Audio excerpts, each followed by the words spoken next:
Good morning. My name is Paul. Today I'll be reading the Attleboro Sun Chronicle for today, Wednesday, August 20th, 2025. On the front page, Council rejects vote on developer's tax break by Rhiannon Watkins from rwatkins at thesunchronicle.com. Attleboro.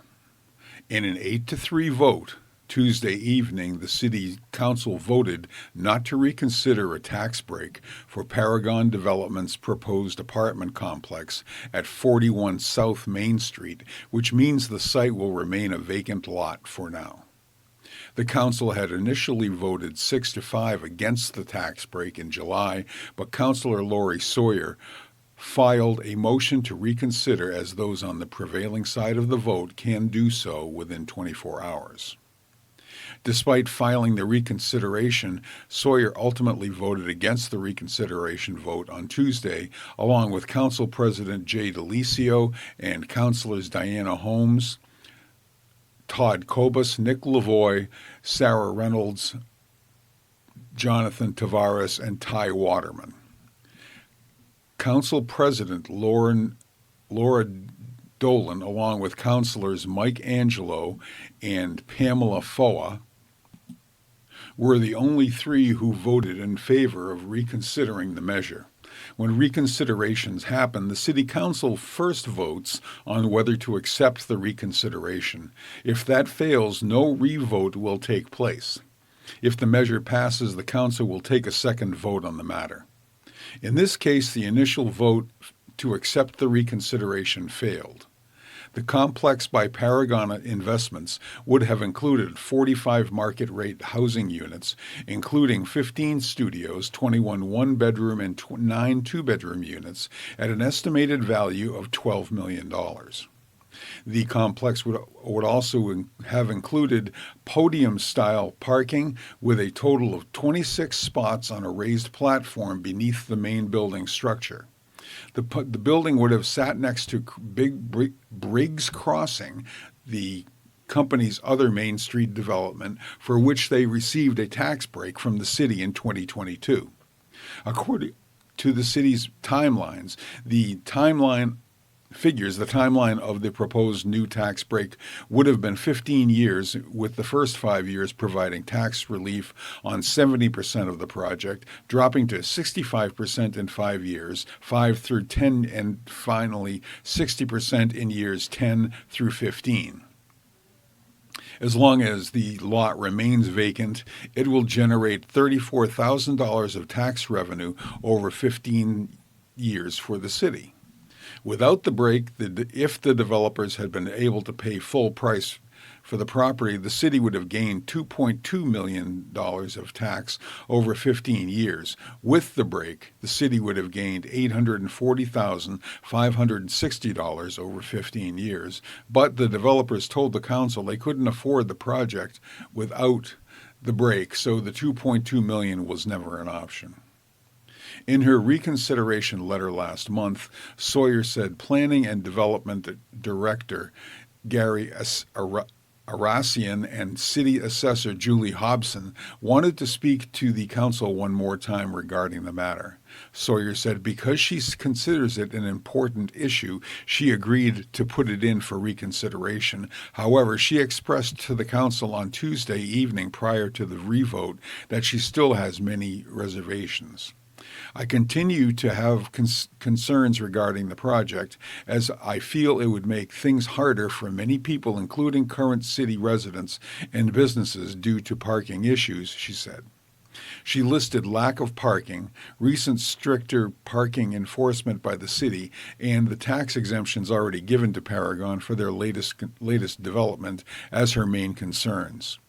She also said 15 years from now, the $840,560 the city would make from the complex would not be what it's worth now, given inflation. She also said that she has received many calls from constituents in opposition to the project. Multiple other councilors have also said they've received similar comments while campaigning. Sawyer said she did not feel the council has enough time to make an informed decision on the project. Irasian sent a letter to the council Monday which outlined the zoning board may allow the developers by special permit to establish parking in either a private lot within 300 feet of the site or a municipal lot within 1,000 feet of the development. However, this information has already been brought before the council previously. He also stated that the city has received written confirmation from GATRA that it will set aside 5 additional off-street spaces in the MBTA lot at Attleboro train station, which is a block away. In the initial vote, Kobus and Tavares both voted in favor of the project, having spoken in strong support of it since the project was brought forward. However, both voted against the reconsideration this time around. I am still supportive of the TIE, tax increment exemption, but I feel democracy already happened. Democracy happened already, and we were not really provided significant new information, Kobus said. I feel if significant new information were provided, that would be a reason to allow a reconsideration, but that didn't really happen. He did, however, say he applauds the administration for having been able to secure the additional parking spaces. Paragon still owns the lot, and it is unknown at this point what will happen with going forward. A message left for the developers was not returned by press time. Rhiannon Watkins can be reached at 603-531-9135. Body found in Rehoboth search. Boyfriend of missing pregnant teen faces murder charge. This is by Stephen Peterson, S. Peterson at thesunchronicle.com. Rehoboth. The remains believed to be of an 18-year-old pregnant woman and recent Attleboro High School graduate missing for nearly 2 weeks have been found, and her 22-year-old boyfriend is being charged with murder, authorities announced late Tuesday night. The suspected remains of Kylie Monteiro were located Tuesday on the County Street property where Gregory Groom, the boyfriend, lived, Bristol County District Attorney Thomas Quinn said.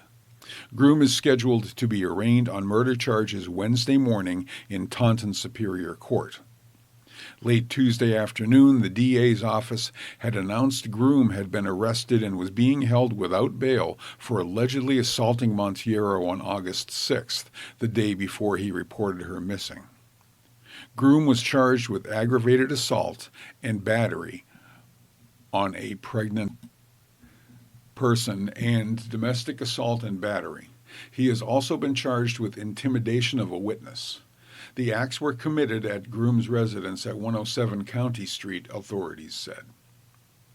Police were out in full force Tuesday afternoon, searching the area of that address, which is comprised of more than 25 acres of land. Numerous town and Massachusetts state police officers and vehicles were observed at the end of a dirt driveway. A red shed was involved in the search. Officers were seen carrying brown paper evidence bags to a vehicle, and others took photos. Police were also observed with shovels and rakes. An excavator had been brought in but wasn't used and left the scene. Police dogs, including from the Rehoboth Police Department, were also at the site. There was a strong presence of TV news crews, and a Rehoboth police cruiser kept anyone unauthorized from entering the driveway. TV news helicopters hovered overhead. County Street is the area in the area is tree-lined with homes widely spaced apart. The area is being searched is a few miles from Route 118. Monteiro, who graduated in June from Attleboro High School and whose family said was 3 months pregnant, had been missing since August 7th when Groom told police she was last seen walking on County Street. She had been the subject of an extensive search by the Rehoboth and state police. They have used drones, police dogs, and a state police helicopter searching air, land, and water. Warren Upper Reservoir in Rehoboth is one of several spots police have searched. A dive team searched the waterway. Monteiro had lived with her aunt and uncle in Attleboro while attending Attleboro High. More recently, Monteiro had been living at a house for pregnant homeless women and was said to have gone to pick up some belongings from her boyfriend's house. That was the last anyone heard from her, according to authorities. Her mother died about 5 years ago. Her father is also deceased, and she has several sisters who said they were mystified by her disappearance, saying it was totally out of character for their sister just to vanish. The investigation remains ongoing by state police, including those assigned to the district attorney's office as well as Rehoboth police. Anyone who may have seen Monteiro, has video surveillance of the County Street area, or any other information is asked to call State Trooper Sabrina Hinchy at 508-972-1041 or Rehoboth Police Detective Paul McGovern at 508-252-3722, extension 1135. Federal investigation tied to Reed case ends, by Charlie McKenna at masslive.com. A letter from federal prosecutors filed in a number of state court cases on Tuesday appears to confirm that a federal investigation linked to the Karen Reed case has concluded.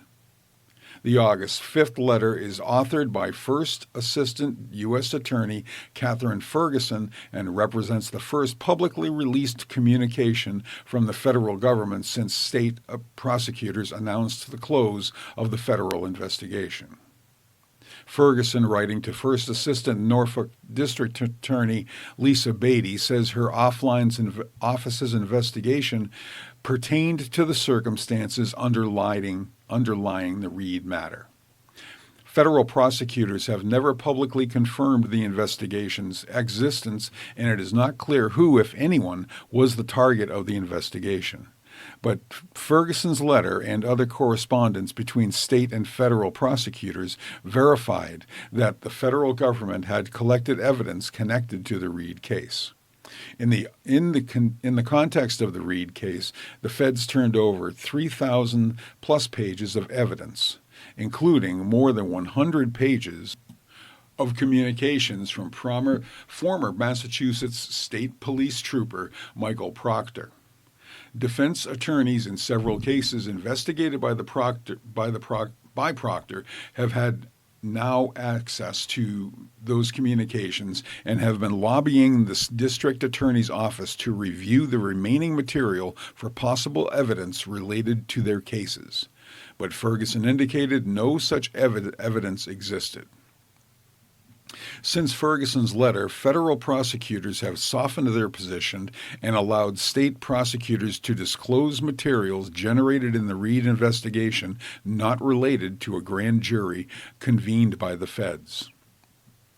MassLive.com is a partner of the Sun Chronicle. To subscribe to MassLive.com, go to MassLive.com/subscribe.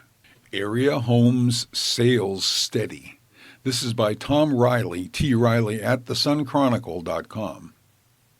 It may have been a warm July, but the state's real estate market stayed cool last month. Sales of single-family homes rarely budged from the same month last year in Attleboro and surrounding communities. Prices were mixed around the area, with busier markets showing little change. That largely reflected a statewide trend in home sales, according to the latest figures released by the Warren Group, which tracks sales and mortgage activity in the region. In July, there were 4,719 single-family home sales in Massachusetts, an increase of 6.2%. From July 2024, when there were 4,443 transactions, the firm's latest figures released Tuesday indicated. Meanwhile, the median single-family home price increased 2.3% on a year-over-year basis to $665,000. There were 23,784 single-family home sales in the first 7 months of 2025, a 3.6% increase. The median single-family home sales price increased 3.4% on the same basis to $640,000. The median sale price for July increased over the year prior, but that was down compared to June of this year, which is the typical annual pattern, said Cassidy Norton, spokesperson for the LeWarn Group. Buyers who are looking now are likely to see lower prices and reductions from earlier in the year. In the Sun Chronicle's coverage area, Attleboro, North Attleboro, Foxborough, Mansfield, Norfolk, Norton, Plainville, Rehoboth, Seekonk, and Wrentham, most communities' sales were flat compared to July of 2024. Attleboro was the busiest real estate market in the area with 38 sales, up from 35 the previous July, and also the lowest median price for a single-family home, $507,000, an increase of only 1.1%. Norton was one of the few towns that had a sharp jump in the number of sales, with 25, compared to a year earlier, an increase of nearly 79%. But that came with a drop of 4.9% in the median price of a home to $635,000. North Attleboro saw the next highest number of sales, 23, compared with 20 last year, and a median price of $630,000, up 6.9%. Foxborough had the sharpest drop in sales, 10 homes sold compared to 17 last year, a difference of 41%, with a median price of $835,000, up 6.8%. Norfolk was again the most expensive market in the area, having been briefly displaced by Wrentham in June's figures, with a median price of $865,000 on sales of 14 homes, compared to 13 last year, with a drop of 4.9%. In June, Wrentham sales increased by 1 to 13 for the month, and the median price went up to 12.4% to $705,000.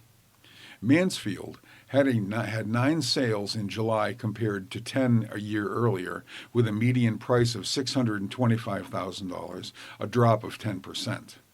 Plainville sales fell from 7 to 5, with a 13% drop in median price of $560,000. Rehoboth sales were also down by 1, from 7 to 6, with a median price of $624,000, up just 0.7%. Seekonk had sales numbers up by 1, from 19 to 20, with a median price rising from $22.6 to $637,000.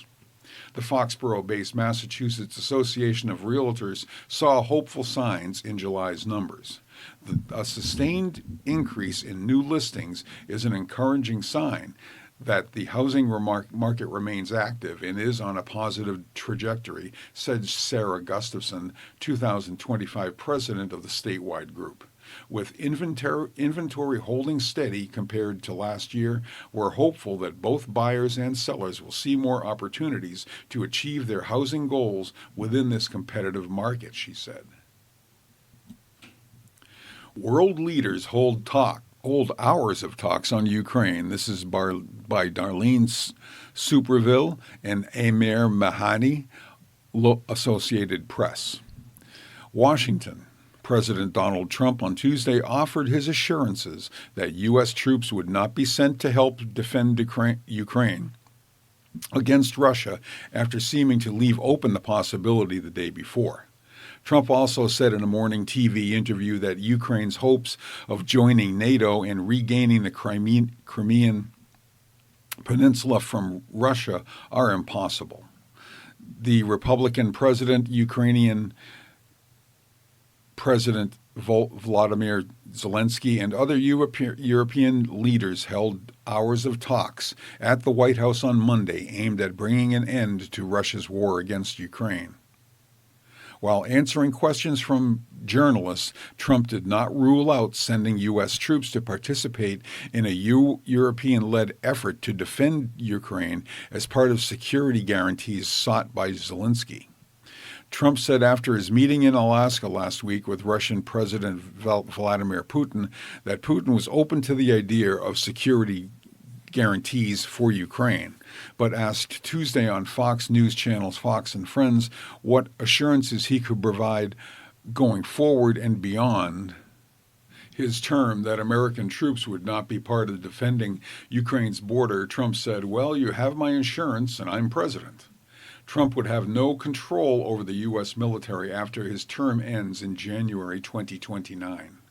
White House Press Secretary Karoline Leavitt later on Tuesday emphasized that U.S. boots will not be on the ground as part of any potential peacekeeping mission. The president also said in the interview that he is optimistic that a deal can be reached to end the Russian invasion, but he underscored that Ukraine will have to set aside its hope of getting back Crimea, which was seized by Russian forces in 2014, and its long-held aspirations of joining the NATO military alliance.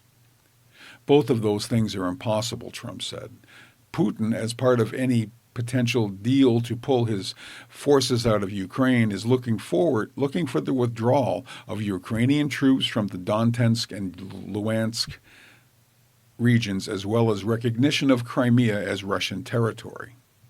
Trump on Monday said he was arranging for direct talks between Putin and Zelensky. But the Kremlin has not yet said whether Putin, who has resisted previous calls by Trump and others for directed negotiations on ending the war, is committed to a face-to-face meeting with the Ukrainian leader.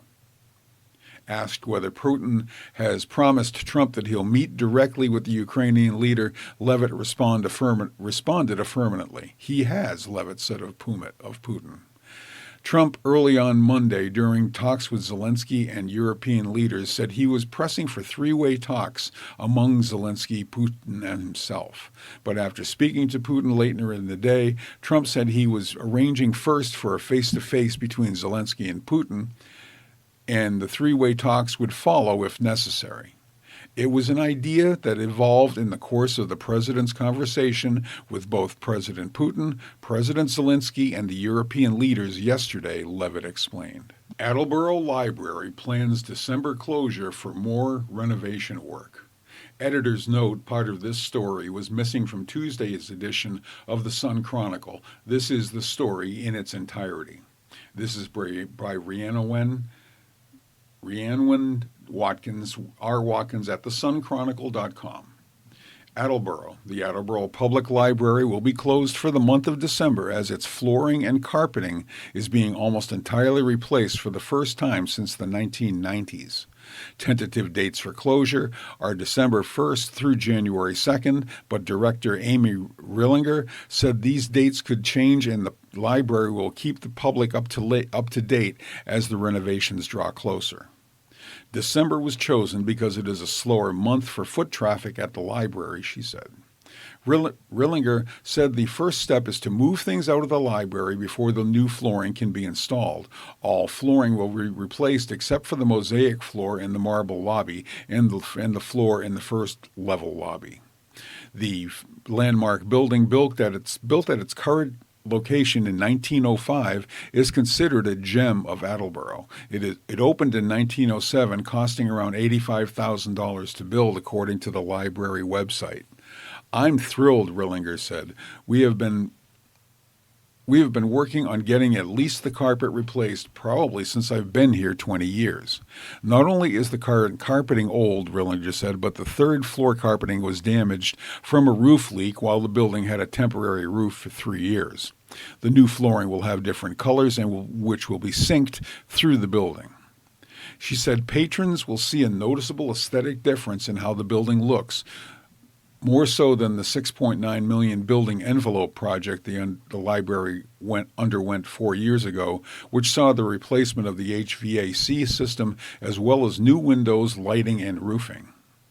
While the library is closed, Rillinger said, people said People can make use of neighboring libraries such as North Attleboro, Plainfield, Mansfield, Seekonk, and others for taking out books, making returns, or holding books. When the flooring is finished, the library will host a celebratory open house for people to come and see the new interior, Rillinger said. More details will be released in the upcoming months. This is a well-used building, Rillinger said. It is more than a facelift. It's for health and safety as well. Mansfield to name acting town manager by Madison Dunphy, M. Dunphy at thesunchronicle.com. Mansfield select board members will be discussing the search criteria for finding a new town manager at their meeting on Wednesday after Kevin Dumas abruptly resigned from the post last week. Dumas, who has served as town manager for 7 years, will officially leave the job on Friday, August 29th. The agenda for the meeting states that the role will be filled using the help from an outside search agency.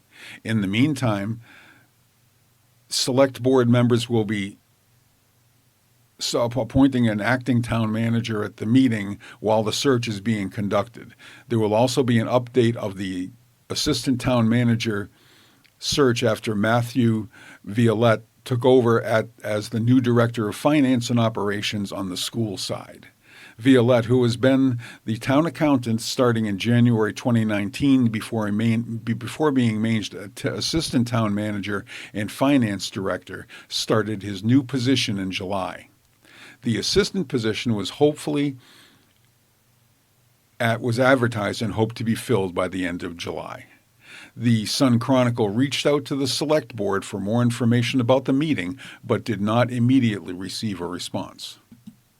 State police warning of scam.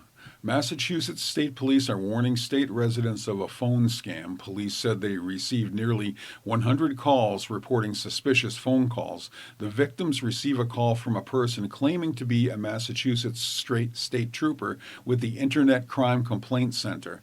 The phony trooper tells the victim their identity is being used to commit crimes in China and asks them to stay on the line to speak with Shanghai police.